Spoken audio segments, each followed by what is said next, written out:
Kita tentunya mengenal yang namanya jihad. Namun kita harus tahu jihad itu seperti apa.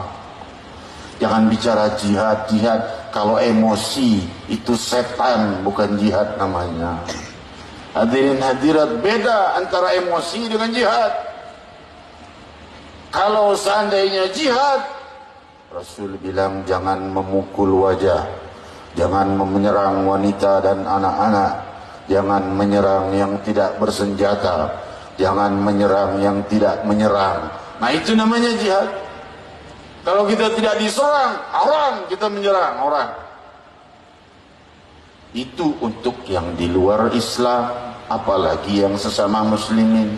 Rasul sallallahu alaihi wasallam itu adalah orang yang cinta kepada seluruh makhluknya Allah. Kepada sesama manusia cinta, dan Rasul ingin umatnya mencintai manusia, dan belum sempurna iman seseorang sebelum dia mencintai manusia satu sama lain. Jika seseorang mencintai muslimin saja, tidak menyayangi orang-orang yang di luar Islam, maka belum sempurna imannya seperti Sayyidina Muhammad. Ya, tidak ada yang bisa imannya sama seperti Nabi Muhammad tentunya. Tapi paling tidak kita mengambil sebutir saja daripada mutiara-mutiara keindahan budi pekerti Nabi Muhammad, dari rahasia kemuliaan Isra wal Mi'raj Nabi Muhammad sallallahu alaihi wasallam. Hadirin hadirat, siapa yang paling ingin orang non muslim masuk Islam? Siapa? Tentunya Rasul sallallahu alaihi wasallam. Tetapi Rasul justru lemah lembut pada orang-orang yang non muslim itu. Seorang Yahudi pemuda datang ke rumah Rasul, bilang mau tinggal di rumah Rasul. Kalau orang-orang zaman sekarang mungkin mau ngapain kamu non muslim, najis, masuk ke rumah saya sana pergi. Enggak begitu akhlak budi Sayyidina Muhammad. Yahudi diterima oleh Rasul. Tinggal di rumah Nabi, makan sepiring dengan tangan Muhammad Rasulullah, jari-jarinya bersentuhan dengan jari-jari Nabi, minum segelas dengan sang Nabi, tinggal sehari, 2 hari, 3 hari, berhari-hari tidak diusir oleh Nabi dan terus disambut sebagai tamu. Sampai pemuda itu pulang. Nabi SAW keluar, pemuda itu pergi. Nabi pulang, pemuda sudah tidak ada. Kemana itu orang Yahudi? Nabi tidak berkata, kamu masuk ke rumahnya aku, kamu harus masuk Islam, aku ini Nabi pembawa Islam. Tidak berkata demikian. La ikraha fiddin. Tidak ada paksaan dalam agama. Maka hadirin hadirat, Rasul malah apa yang diperbuat, bukan bersyukur, syukur dah Yahudi udah keluar dari rumah gue, repot ngurusin Yahudi. Enggak, dikejar ke rumahnya. Barangkali ada salah di rumahnya, atau kurang jamuan, atau apa, datang ke rumahnya.